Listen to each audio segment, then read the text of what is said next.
Let me ask you specifically about the Jerusalem Post, who've accused you repeatedly of anti-Semitism. What do you say to that? I mean, well, everybody's an anti-Semite in the eyes of Israel. Do you think you are or not? What is anti-Semitism?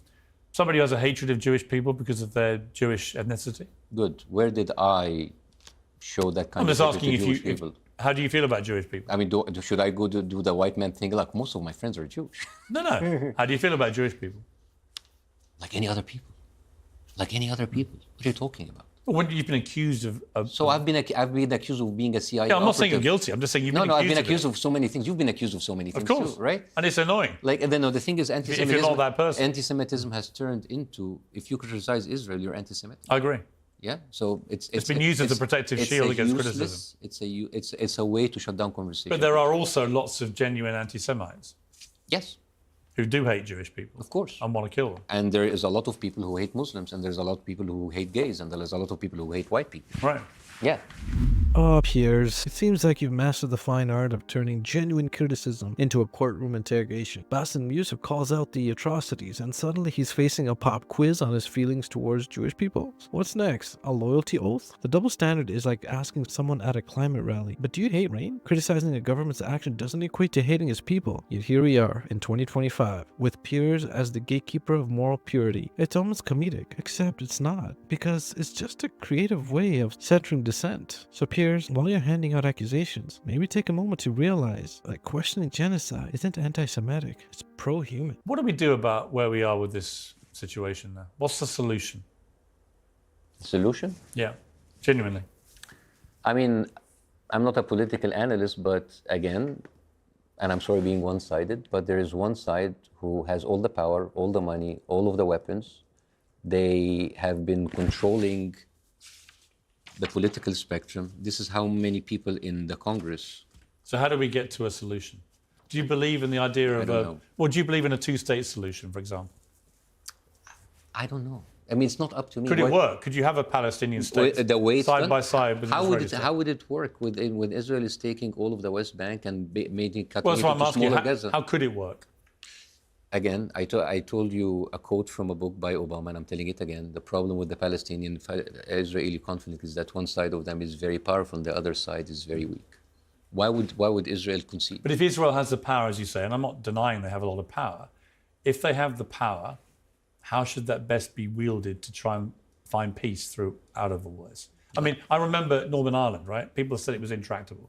Loyalists and Republicans wanting to kill each other all the time, living side by side in utter enmity. And they did eventually get there. They had fresh leadership and they got there. The terrorists became politicians, they worked it out, they got peace. There is now peace in Northern Ireland when many people for decades didn't think there would be. Did you see any parallels there? Because the stronger side, which is Britain at the time, they kind of they were reasonable. They didn't go and assassinate the leaders of the IRA, right? They tried. They tried, but they didn't. Yeah, they did kill a lot of IRA members, yeah. Yeah, but there's negotiators that you don't kill. What they didn't do was go and target and attack civilian areas with bombing to kill IRA terrorists. That's good. Well, they didn't do what... So why didn't England do that? Why did they were like IRA terrorists? Why did they go in and just destroy Belfast? Why didn't they do that? Because their own side were also living in those homes. Yeah. They all lived amongst each other. No, because... Well, you don't have in Gaza, you don't have Israelis living side by side. So wait a minute. So if there were Israelis living, you would protect those lives, but the Palestinians, you would I'm saying Israel civilians. Obviously is far more unlikely to bomb a civilian population area, even if they think Hamas are lurking inside it, if Israeli people are also living there. Yes, because they don't. So that's the difference between that and Northern Ireland, is my point. Yeah, because they don't care about the Palestinians' lives. Well, it doesn't involve Israeli lives. But yeah. The analogy with Northern Ireland would be, in that circumstance, it would. I don't know how can we move forward with one side having all the power and I mean, if Israel is actually sincere about it, they should end the occupation. I mean, they should do the mildest thing, which is stop the settlement. I agree. They're not. Somebody asked me, the Palestinian ambassador to the UK said to me, do you think what's been happening with these settlements, expansions in the last year on the West Bank, is that terrorism? I said, yes, it is. Mm-hmm. To me, it's what's been happening. So basically, it's terrorism. So Israel is committing daily terrorism every single day. I agree. On the West Bank, and I think at a certain point, something had to give. And it's terrible, but something had to give. Again, if you treat people like animals, they behave as animals. So how do we get? I mean, I don't know. I mean, like, do we expect the Palestinians to sit down as well-behaved victims while they're being killed? Well, they should be slaughtered while not making noise. That's But impossible. who should bring Palestine out of this? I don't know, because all of the Nelson Mandelas are either killed or in jail. Should it be other Arab countries? I don't know. Some people talk about a coalition of UAE or Saudi. I don't have a solution. I don't have a solution, Piers. Really? Have you not thought about this? I'm not having a solution, because the solution is very difficult and complicated when Israel is doing what it's doing and having all of the support of the Western media and the Western government. What should America be doing? Get off the phone and say stop. As easy as it is. But they don't. It's terrible. Why haven't they done that, do you think? When did they ever do it? Well, it's been President Biden and Oh yeah, they would Harris. have like a slap on their hand every now and then, and they stop and they pause the arms, and then they will continue doing it again. No. I mean, they're doing it again, and the thing is, like, they're using the same exact same exact thing. You know, it's like, do you remember the one that I showed you? This one. Similar. This was like the kill between the Palestinians. yeah, Remember that? I remember that. Now, they go into Lebanon and they're doing the same thing. Look at that. These are the Lebanese... but they're also Lebanese- destroying Hezbollah. Yeah, but at what cost? And the thing is, like, if Well, you look, my if you point look at that, remember when I gave you, like, what is the exchange rate? Yeah. It seems that the best investment that you can do is Israeli souls, because they never depreciate. Israeli souls. Invest in Israeli souls. Given the It's an Hezbollah's oxymoron, right? Given, I don't know if they have but one. given that Hezbollah's response on October the 8th was to start unleashing rockets at Israel, which they carried on doing all year, at what point did they not expect... They didn't unleash rockets at Israel. Mehdi Hassan already told you that. They immediately on Shabah farm, which is No, like he an was occupied splitting territory. hairs. What? He was splitting hairs. No. Well, okay, but it's land that Israel's claimed to disown since 1967. Yeah. Okay, so they say it's theirs. You know, say but it's you know not. what's the difference? But they knew what they were You doing. know what's the difference between Hezbollah and Israel? Although I'm not a big fan on. of Hezbollah. Hezbollah always targets military bases. That's not true. They've killed civilians. Yeah, how many? Not as many as Israel, but they've killed civilians. They killed 42. So, but the idea, so the idea they're only How many targeting, is- how they're many- only targeting And military. Israel is killed not true. 1,000 for 42. That's like a 1 to 20. But they've also targeted thousands of Hezbollah very precisely with these pages. And then they killed 1,000 people. Right. Yeah, so it's not really targeted. And when you go and vaporize a whole square or a whole block, killing 200 people, I mean, the thing is, we talk about terrorism, right? We talk about terrorism, right? But we never... Is killing terrorists, even if you kill civilians in the process, is that in itself an act of terrorism to you? Oh, so what's the proportionality, You right? tell me. You tell me. I know, I don't know, but it's not 1 to 1,000. But if you keep saying you don't know, it's a convenient get out. You're a very smart. You're a very smart Will you guy. do the same thing? Well, Well, you're- I ask you, what should the Palestinians do? Like, I don't know. Yeah, but your answer to whenever I say what should Israel do, you don't have one for any of it. Stop what they're doing. That's actually what they know. But you want- I do know. They Well, should hang stop on. them. Yeah, but Like- I'm not sure you do, because you don't like Hamas, you don't like Hezbollah, you don't like terrorism. You know they've been waging terrorism against Israel. I don't know what you expect Israel to do.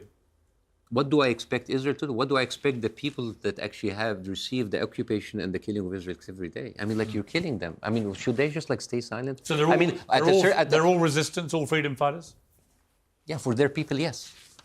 In your mind, are they? If I was living in Palestine, or if I was living in Lebanon, I would actually cheer on those people, because basically they're the bigger bully with bigger guns that are killing me. So, yeah.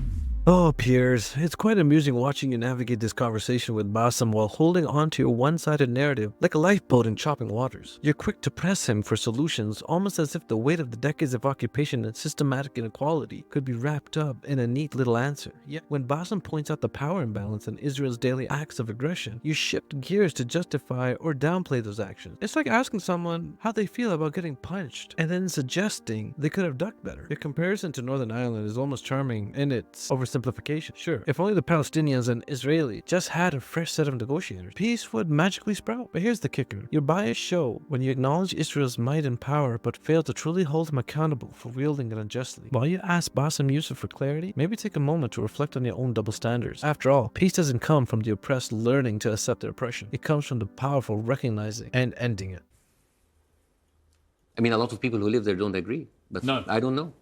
A lot of people I know in the Lebanon do not agree with Yes, that at I all. understand. But a They lot think Hezbollah has been a very insidious influence on that country. Of course. But like even those people who hate Hezbollah, they don't like what Israel is doing to them. But what is it? About 30% of people in Lebanon support Hezbollah. 70% don't. I don't have these The numbers. 2/3 of the country don't support them. Yes. They don't represent the people.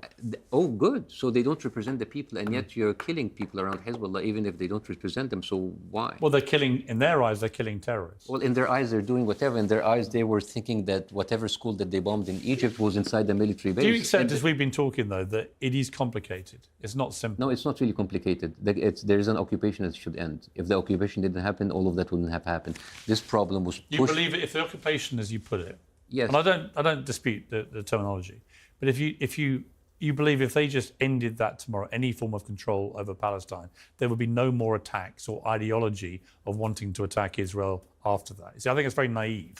There would be. These groups are wedded to the elimination of Israel. Houthis, Hezbollah, Hamas, Iranian regime, they want Israel done, gone.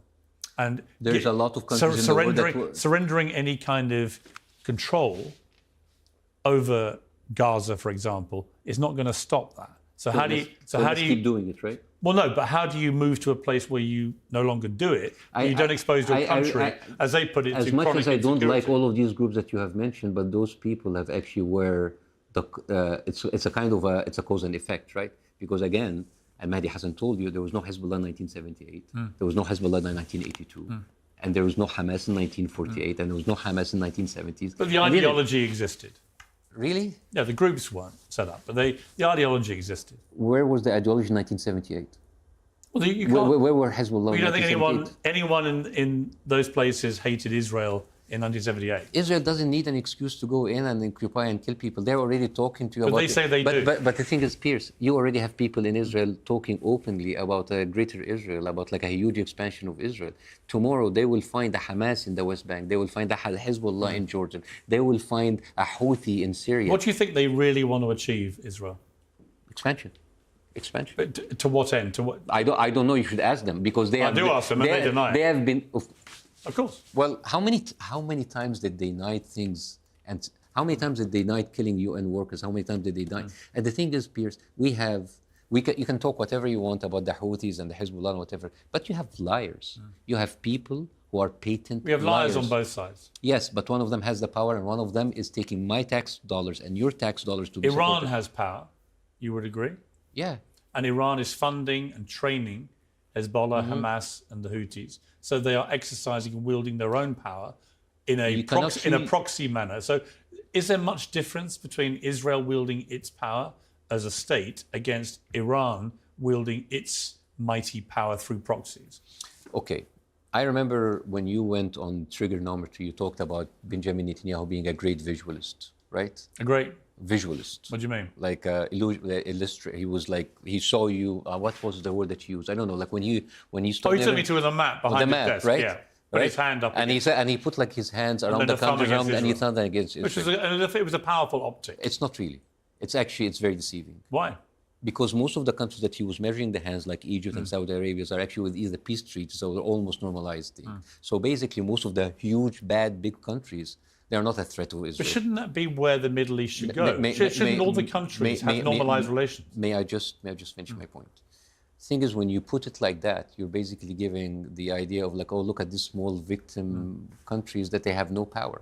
Now, so the first thing, most of these huge countries have peace treaties with them. The second thing, size is not everything, because with the same concept, England is very small compared to India and Pakistan. India is very small compared to all of their colonies. It's not really about the size, it's about the firepower. It doesn't matter if David is half the size of Goliath, if Goliath is armed with a sword and David is armed with a machine gun. Israel, you can talk about the proxies and the Houthis, but the real power, they are supported by not just America, but England and Germany and France. But do you not think that after the normalization of relations with, for example, UAE and Israel and so on, that it was clear that Saudi wanted to go down that same path, almost certainly still do, that Iran saw that as a massive threat to them and their power in the region, and that is why they helped orchestrate October the 7th to derail that process. I really don't know how this would happen. This is like a very inside information that I think political It's not that analysts... inside. Many people have reported it. So, okay. It makes perfect sense, right? Maybe. And if that's true, what's your view of how that should play out? I mean, the thing is, even Wouldn't it be better if they all had normalized relations with Israel? I think All those Arab countries?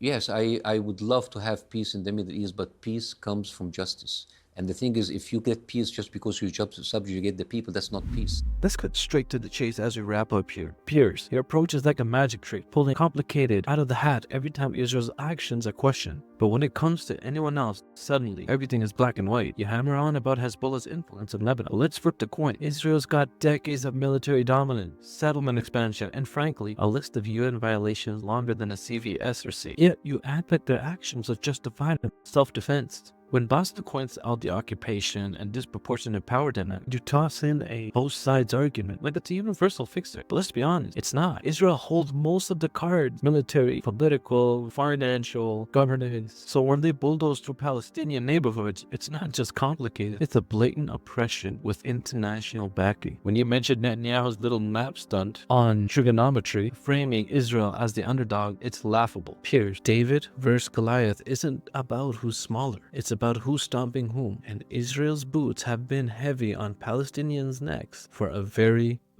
long time. Your insistence on Iran's proxy powers feels like a smokescreen. Yes, they're in the mix, but Israel's got the West superpower muscle behind them. If you want to talk about peace, start by acknowledging that peace without justice is just a ceasefire, not a solution. But in the end, if we're ever going to see real peace, it's got to come from facing the facts, not dancing around them. Israel's got to own up to its role in the ongoing conflict. And the world, especially voices like Piers, the world's waking up to the atrocities that is held accountable by Israel as the intellectuals of the West rise it. Until then, share, like, and subscribe as this cycle continues and justice remains a distant dream.